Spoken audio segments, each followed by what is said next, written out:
Halo pemirsa, salam sehat untuk kita semua. Jumpa lagi bersama saya, Mitra Tarigan, dalam program Teras Negeri.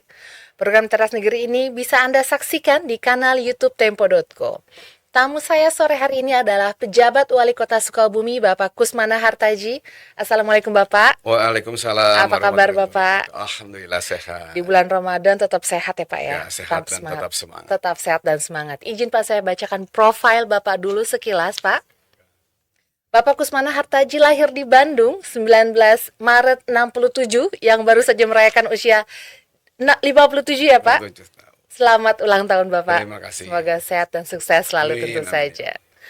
Bapak Kusmana Hartaji dilantik sebagai pejabat Wali Kota Sukabumi pada 20 September 2023. Sebelumnya, beliau menjadi pejabat Wali Kota Sukabumi. Sebelum menjabat sebagai Wali Kota Sukabumi, Bapak Kusmana adalah Kepala Dinas Koperasi dan Usaha Kecil Provinsi Jawa Barat. Sebagaimana kita ketahui, Kota Sukabumi terletak pada posisi yang sangat strategis di Provinsi Jawa Barat. Kota Sukabumi memiliki banyak sekali potensi dan akses yang sudah terbuka sejak beroperasinya Jalan Tol Bogor Ciawi Sukabumi atau Tol Bocimi sepanjang 53,6 km. Dengan potensi ekonomi, sumber daya alam, pariwisata, dan juga banyak lagi peluang yang terbuka luas ke depan, bagaimana pemerintah Kota Sukabumi memanfaatkan kesempatan ini untuk kemajuan dan kesejahteraan masyarakat? Tak lama-lama lagi, mari kita berbincang dengan pejabat Wali Kota Sukabumi, Bapak Kusmana Hartaji. Pak, langsung aja kita tanya-tanya ya Pak ya. Ya, Pak, tentang Bocimi nih Pak, ini lagi hits banget Pak ya, Tol betul. Bocimi nih Pak. Apa nih yang kira-kira tol ini bisa mendongkrak perekonomian Kota Sukabumi itu seperti apa nih Pak? Ya, jadi alhamdulillah ya, keberadaan Tol Bocimi dari dan ke Kota Sukabumi ini sangat membantu Kota Sukabumi.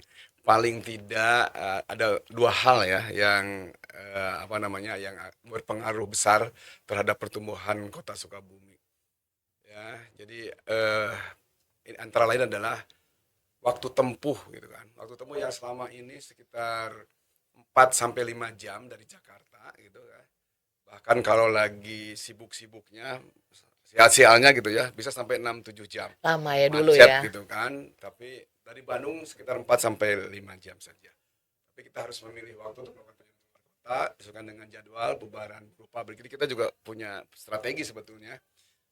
Kalau ingin cepat ya kita memperlakukan. Tapi kalau nanti sudah ada Bocimi, insya Allah waktu tempuh ke Kota Sukabumi setelah ada tol Bocimi bisa sampai Jakarta Sukabumi Ciawi itu kurang lebih 42 menit gitu. Wah, Ini kan secepat itu mempercepat, ya Pak iya ya. dari 4 sampai 5 jam maka 6-7 jam. Dari Ciawinya bisa 45 menit ya, tapi kalau dari Jakarta bisa sampai 1,5 jam kan memotong waktu tempuh antara. Ini kan membuat Sukabumi kunjungannya akan lebih banyak lagi. Pastinya Pak. Betul. Artinya semakin banyak nih khususnya warga ibu kota, pilihan untuk wisatanya lebih banyak lagi pastinya ya Betul, Pak ya. apalagi kalau ke puncak kan kita tahu sendiri mulai hari Sabtu atau Minggu bahkan itu kan kemacetan terjadi di situ. Itu kan alternatif.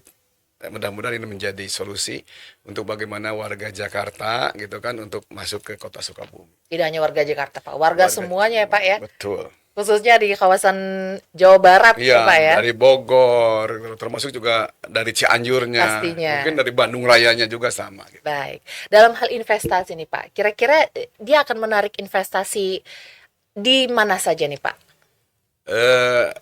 Alhamdulillah ya, jadi di investasi di Sukabumi sangat terbuka ya, terutama terkait juga dengan iklim yang sangat sejuk ya. Iya. Sejuk, tidak terlalu panas, tidak terlalu dingin, ketinggian sekitar 600 mdpl gitu kan. Lokasi sangat strategis karena diapit oleh dua kawasan besar, kawasan Jabodetabek dan kawasan Sukabumi Raya lah ya sekitarnya. Itu juga suasana tidak terlalu krodit karena jumlah penduduk kalau dibandingkan kemarin sudah ngobrol juga ya. Penduduk di sekitar Tasikmalaya dan lain sebagainya itu hampir 2 jutaan. Bogor juga sama ternyata ya, hampir 2 jutaan. Kita hanya 350.000 jumlah penduduk Kota Sukabumi. Jadi tidak terlalu korodit. Terus juga dikelilingi pemandangan yang indah, ada view Gunung Pangrango dan Gunung Arca. Jadi suasana letaknya itu memang sangat menguntungkan untuk para investor hadir di sana ya. Harga tanah insya Allah masih relatif murah. Waduh. Gitu, Jadi, walaupun perkotaan, tapi kan ada juga diskotiknya gitu. Di sisi kota Saeutik. oh gitu. Jadi lahannya ya cukup bersaing dan ya kalau dibandingkan dengan Bogor, dengan Jakarta kalau lebih murah lah. Pastinya dengan pemandangan alam yang walaupun Itu kota tuh pemandangan alam kelebihannya, juga Pak ya. itu kelebihannya. Kenapa saya yakin investor sangat tertarik di kota Sukabumi. Oke. Tapi ada nggak sih Pak mungkin daerah khusus yang bakal terdampak sekali nih dengan adanya tol Bocimi ini Pak? Jadi wilayahnya keberadaan Tol Bocimi meningkatkan jumlah kos Sukabumi termasuk juga beberapa sektor ya. Wilayahnya mungkin bisa di Cikole, kan ada 7 kecamatan dengan 33 kelurahan. Ya dengan adanya Tol Bocimi pada saat masuk itu juga berpengaruh terhadap apa namanya ekonomi di sekitar perkotaan dan pemerintahan termasuk juga nanti ke arah jalur. Sekarang kan kalau di Bandung itu ada bypass gitu kan. Kalau di Sukabumi ada jalur dari tembus dari timur ke barat lewat jalur yang mampir itu antara perbatasan antara Sukabumi dan Kabupaten Sukabumi. Itu juga akan menjadi diuntungkan gitu ya.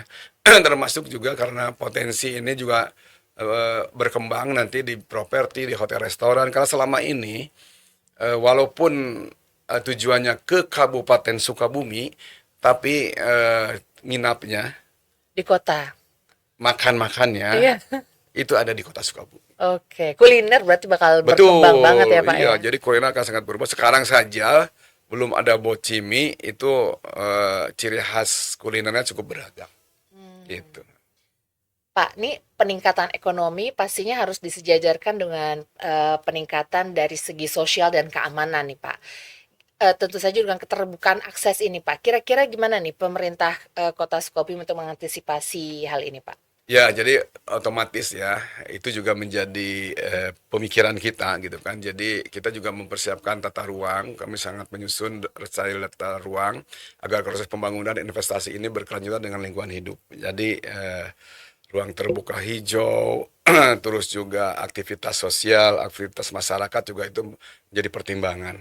Jadi tata ruang kota, di mana industri, di mana hotel, di mana pendidikan itu juga sudah kita atur sedemikian rupa. Apalagi saat ini di 2024 itu sebetulnya momentum yang sangat baik. RPJMD, terus juga jangka menengah, jangka panjang juga kita susun bareng-bareng gitu. Nah disinilah kesempatan sebetulnya, apalagi informasi Bocimi akan hadir setelah Lebaran ini. Nah, ini peluang juga bagi penyerapan tenaga kerja, terus juga pelibatan UMKM dan juga budaya yang punya ciri khas di sana ya, karena kota yang 6 besar toleransi se-Indonesia. Aduh. Ini juga merupakan satu peluang dan juga tantangan sosial dan keamanan kelihatannya. Ini juga kita akan terus lakukan arah-arah seperti itu agar menjadi nyaman dan kota Sukabumi terkenal dengan ngangeninnya gitu. Kalau sudah ke kota Sukabumi minum air Sukabumi, insya Allah akan menjadi kembali lagi ke kota Sukabumi. Pastinya. Gitu. Apalagi dengan tol Bocimi lebih cepat ya Pak ya datang ke sana ya Pak ya. Betul. Pasti. Tadi Bapak udah menyinggung soal Lebaran Pak. Pastinya nih warga Jakarta dan sekitarnya mencari berbagai tempat-tempat yang keren banget nih Pak untuk didatangi selama Lebaran ini Pak. Gimana nih Pak antisipasi untuk para pemudik Ya, selama jadi Lebaran ini budaya Pak? kita mudik ke daerah masing-masing, walaupun jumlah penduduknya 350 kan menyebar pekerjaannya ada di luar Sukabumi ya. Pastinya. Ya baik di dalam di apa namanya di sekitar Jakarta, Bogor, Betawi ataupun di Kota Bandung dan juga di luar Jawa kemungkinan besar dan pengalaman tahun-tahun lalu itu juga berkumpul di Kota Sukabumi. Jadi fasilitas publik akan kita lakukan termasuk juga penataan ruang-ruang informasi itu juga terus kita lakukan. Intinya apa namanya persiapan yang kita lakukan juga kondisi jalan ya, infrastruktur. Makanya saya juga sering ada masukan dari masyarakat, Pak PJ, ini jalan bergelombang. Walaupun masyarakat tidak tahu sebetulnya apakah itu kewenangan provinsi, kewenangan kota, atau bahkan kewenangan pusat. Tapi tetap kalau memang ada hal tersebut kita lakukan mediasi atau fasilitasi bagaimana fasilitas umum itu bisa dilakukan.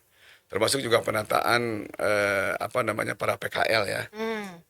Karena apa namanya kedatangan otomatis nanti arus lalu lintas juga kita harus sedemikian rupa hingga para masyarakat penduduk Kota Sukabumi yang hadir mudik menjadi lebih nyaman gitu ya.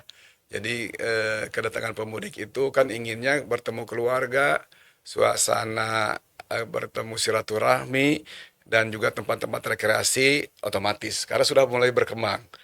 Ya, yang pertama rekreasinya itu bisa ke Cikundul, terus juga ada Santasi. Kalau pernah lihat Ancol itu yang besarnya, ya ke Cikundul itu, ke Cikundul ke Santasi itu memang lebih mini gitu, miniaturnya gitu. Jadi apa namanya tempat kolam renang yang keliling itu ya, ya yang itu juga membuat potensi untuk dikunjungi. Tapi yang terpenting adalah suasana hotel dan restorannya. Kita arahkan nanti setiap apa di bulan apa di awal bulan suci Ramadan dan di akhir, termasuk juga persiapan Idul Fitri harus ada kegiatan-kegiatan yang bisa menghibur masyarakat Sukabumi agar lebih betah lagi di Sukabumi. Pastinya, Pak. Pak, ini masih tentang Lebaran, Pak. Pemudik kita ini, Pak, nggak cuma bertemu keluarga silaturahim, tapi juga destinasi wisata nih, Pak ya. Apanya nih, Pak? Kira-kira wisata yang menjadi rekomendasi yang bisa dinikmati tentu saja para pemudik kita sebentar lagi, Pak. Ya, tadi wisata kuliner menjadi andalan sebetulnya ya. Ya, terus juga wisata belanja. Karena banyak pelaku UKM yang sudah memproduksi produk-produk yang bisa menjadi oleh-oleh gitu ya. Jadi kulinernya termasuk juga buburnya ya yang sudah dikenal. Terus wisata alamnya sebagian tadi sudah saya sampaikan, termasuk juga wisata Cikundul dan juga tidak kalah orang kadang-kadang ke Sukabumi untuk apa namanya untuk bermain air itu Iya. adanya di Kabupaten Sukabumi ya, tapi Citarik yang terkenal. Tapi ternyata di kita juga sudah mulai dikembangkan dan saya sudah mencoba untuk bermain arum jeram di Sungai Cimandiri yang jaraknya sebetulnya dari mulai setar sampai ke apa namanya ke finishnya sekitar 1 jam sampai 1,5 jam. Bahkan kalau diperpanjang bisa juga nanti tembus ke Kabupaten Sukabumi. Menarik ya, harus menjeram ya, Pak ya. Sangat menarik, apalagi kalau sudah hujan turun, airnya stabil gitu kan, dan itu membuat nuansa-nuansa apa namanya Lebih seru lebih berarti ya. seru lagi gitu. Itu ya. Termasuk juga wilayah kota Sukabumi juga dikelilingi oleh wilayah kabupaten ya.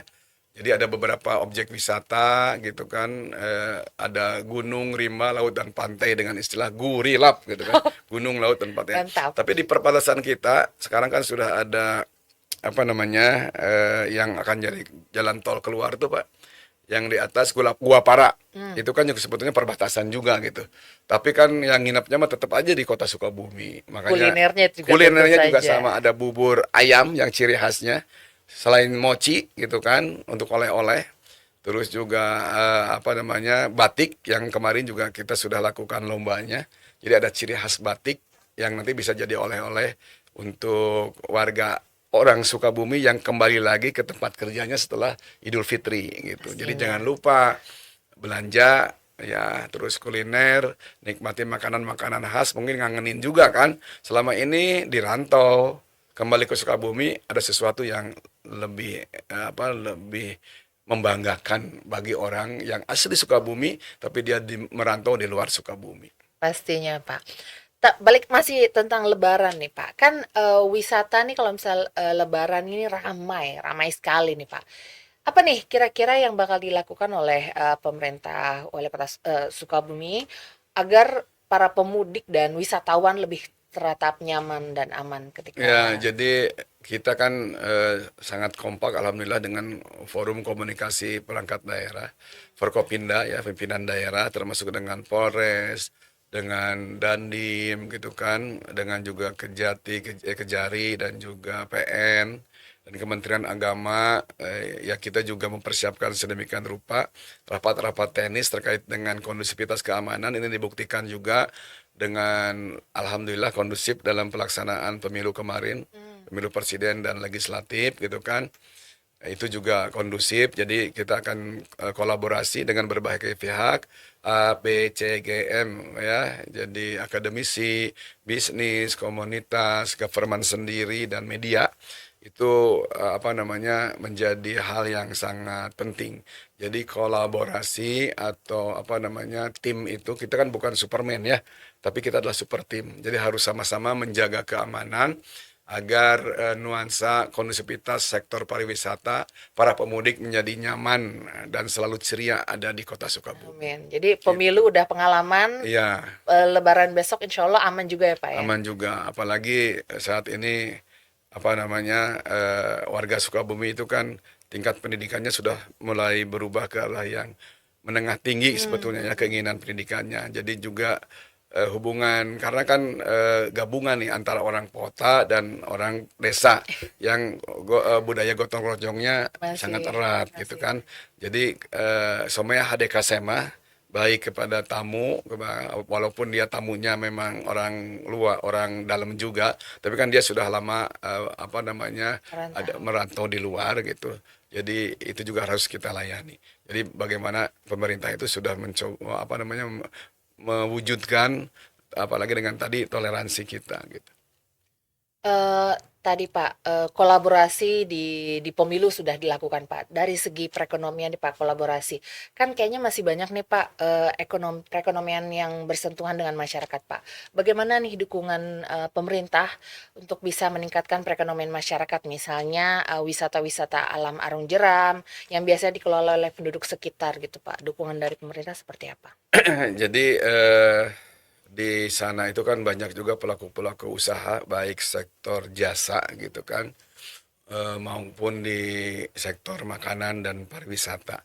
Jadi kita libatkan kelompok-kelompok masyarakat di kelurahan gitu untuk contoh yang kemungkinan besar untuk Arum Jeram itu kan dikelola oleh tim yang memang ahlinya gitu kan, tapi melibatkan warga setempat gitu kan, termasuk juga para pelaku UMKM kita fasilitasi untuk terus meningkatkan bisnisnya untuk mendukung pelaku-pelaku UMKM bisa meningkatkan daya saing produknya di daerah tersebut dan juga mengajak seluruh warga ya baik yang pendatang ya maupun yang asli orang sana agar juga mencintai produk-produk UMKM lokal. Ini yang terus kita kembangkan agar Sukabumi betul-betul potensinya bisa muncul. Amin. Masih tentang UMKM Pak, sebagai kepala yang pernah ya Pak ya, pernah menjabat sebagai Kepala Dinas Koperasi dan Usaha Kecil Provinsi Jawa Barat Pak. Strategi yang diterapkan untuk mendukung pertumbuhan UMKM apa nih Pak? Apakah latihan kah, tambahan dana kah, atau kayak gimana kira-kira deh Pak? Dimulai saya masuk saja di 2023 akhir kita sudah coba meningkatkan akses pasar produk UMKM melalui event ya. Jadi kan kendala yang dihadapi UMKM itu sebetulnya sederhana ya dan klasik setiap ini. Yang pertama memang pembiayaan, permodalan gitu kan. Yang kedua legalitas, terus aspek lemahnya sumber daya manusia, terus juga lemahnya akses pasar dan bagaimana meningkatkan daya saing produk. Nah, hal tersebut melalui Diskumindag ya dan beberapa dinas termasuk DPM PTSP perizinan lebih dimudahkan. Terus juga pelatihan peningkatan kapasitas sumber daya manusia, kita latih, kita didik, terus termasuk juga produknya, pasar, kita juga lakukan bagaimana event-event ada di lokal, regional, tingkat Jabar, bahkan tingkat nasional atau bahkan internasional. Kemarin kita kirimkan produk-produk kita ya untuk ikut fashion show dan pameran di Australia, di Sydney gitu ya. Jadi ini juga satu terobosan sebetulnya karena ekonomi yang bertahan pada saat masa COVID adalah UMKM. Banyak industri yang berguguran gitu kan, tapi UMKM bisa bertahan. Nah, ini juga membuktikan peran kita, pembiayaan, anggaran dan segala macam, termasuk peningkatan kapasitas, mulai pelatihan dan pendidikan, terus melalui event-event untuk promosi produk agar lebih berdaya saing, juga terus kita tingkatkan gitu kan. Termasuk juga legalitas dari mulai izin mendirikan, izin IMB, izin apa namanya Pak DPM PTSPT, NIB ya, nomor induk berusaha gitu kan, termasuk juga izin yang lainnya itu kita lakukan terus gitu kan agar mempermudah.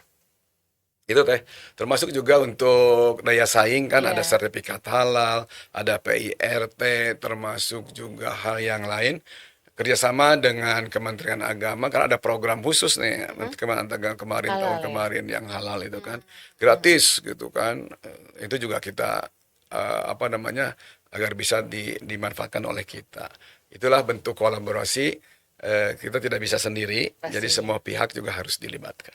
Keren ya, fashion lanjut sampai ke Australia sampai segitu ya Pak ya. Betul. Jadi sampai sekarang sudah ada 2 produk ya yang memang kan selain selain pameran ikutkan pameran fashion show juga temu bisnis. Oke. Alhamdulillah kemarin sudah ada pesanan untuk 2 produk ya yang bisa masuk ke sana. Karena di sana kan orang Indonesia yang ada di sana sebetulnya yang menjadi mitra kita ya, bukan mitra Jembatan. sedang Jembatan ya. jembatan kita ke sana. Ini peluang besar sebetulnya. Jadi Sukabumi untuk dunia kelihatan. Pastinya, Sukabumi untuk dunia. Baik Pak, tadi UMKM udah. Tapi kalau boleh tahu nih Pak, apa target nih program-program utama Bapak selama yang akan dicapai nih Pak di hingga akhir masa jabatan Bapak kira-kira Pak? Ya, sesuai dengan penugasan dari Kemendagri bahwa pejabat wali kota itu menjalankan roda pemerintahan bagaimana lebih baik dan juga pelayanan publik yang lebih baik ya. Itu yang pertama, yang kedua juga bagaimana menciptakan kondusivitas di pemilu dan alhamdulillah sudah berjalan ya di Lancar pemilu dan jaya ya pilkada Pak dan ya. lancar jaya. Tinggal di pilkada nih yang apa namanya itu mungkin ada nuansa-nuansa yang berbeda karena lebih dekat calon-calonnya ya Oke. bersaing biasalah ya. Kalau bersaing kan ada sesuatu yang memang harus dijaga gitu di kondisi yang terpenting bagaimana proses pembangunan kita berjalan sesuai dengan ketentuan yang berlaku. Itu sebetulnya PR wajib. Tapi kan kita tidak cukup dengan wajibnya saya. Saya juga kalau di mana saya ditempatkan kan harus ada nilai lebih. Jadi nanti pulang tuh diingat gitu kan ada sesuatu yang dihasilkan, ya, inovasi lah, Legacy ya Pak ya. legasinya, ya. Termasuk bagaimana ekonomi kita bisa bangkit di Kota Sukabumi. Terus juga Sukabumi benar-benar apalagi kan prestasi yang ditorehkan Sukabumi masa kepemimpinan pejabat lama juga sudah banyak, hampir 512 inovasi. Kan yang sudah baik tinggal kita pertahankan, kalau yang kurang-kurang tinggal kita isi saja dengan yang lain gitu kan. Itu yang membuat semangat saya untuk terus membangun Kota Sukabumi sampai dengan masa jabatan saya selama PJ ini berakhir. Pastinya Pak, kita tunggu berbagai legasi ya Pak ya untuk Betul, warga Kota betul, Sukabumi kita ya betul. Pak ya. Baik, nggak terasa nih Bapak pemirsa semua, ini kita sudah berada di penghujung acara. Sebelum saya menutup perbincangan kita Pak dengan Pak Kusmana Hartaji, kira-kira apa nih Pak pernyataan pamungkas Bapak Pak? Silakan Pak. Ya, jadi pamungkasnya mah marilah kita warga Sukabumi kita bangun bersama untuk memajukan menuju Sukabumi bahagia lahir dan batin. Selanjutnya saya ingin membacakan pantun Oh, ya, silakan Pak. menyampaikan pantun kebiasaan setiap event ya saya suka menyampaikan pantun. Mudah-mudahan berkenan. Sahur semakin berkah kalau berkumpul, Cakep, tapi jangan berkumpul dengan mantan. cakep, Untuk warga Kota Sukabumi, I love you full. cakep. Mari kita berkorbasi dalam pembangunan. Cakep. Satu Yeay. lagi, Oh, satu satu lagi. lagi. Mantap, mantap. LP Sukaisih membeli sampo. Cakep. Beli sekalian untuk sekeluarga. Cakep. Terima kasih para pemirsa Tempo semoga silaturahmi kita selalu terjaga. Cakep. Satu lagi. Silakan Bapak. Selamat Idul Fitri, mohon maaf lahir dan batin. Sebentar lagi kita akan memasuki Idul Fitri 1 Syawal 1445 Hijriah. Mohon maaf lahir batin, dan kami sekeluarga atas nama pejabat Wali Kota Sukabumi beserta jajaran kepada warga Kota Sukabumi khususnya dan seluruh masyarakat Jawa Barat dan Indonesia, mudah-mudahan di hari Fitri ini betul-betul kembali ke fitrah, kembali kepada kesucian, dan selamat berbahagia berserta keluarga. Amin. Assalamualaikum warahmatullahi wabarakatuh. Terima kasih banyak Bapak, sapaannya pantunnya juga menarik banget ini. Terima kasih banyak juga sudah berkenan hadir di Tempo dalam program Tempo Teras Negeri. Baik pemirsa semua, terima kasih banyak sudah menonton bincang-bincang kita bersama pejabat Wali Kota Sukabumi Bapak Kusmana Hartaji. Program Teras Negeri akan kembali dengan sejumlah kepala daerah yang memberi inspirasi untuk kemajuan negeri. Saya Mitra Tarikan beserta kru yang bertugas pamit undur diri. Assalamualaikum, sampai jumpa. Assalamualaikum.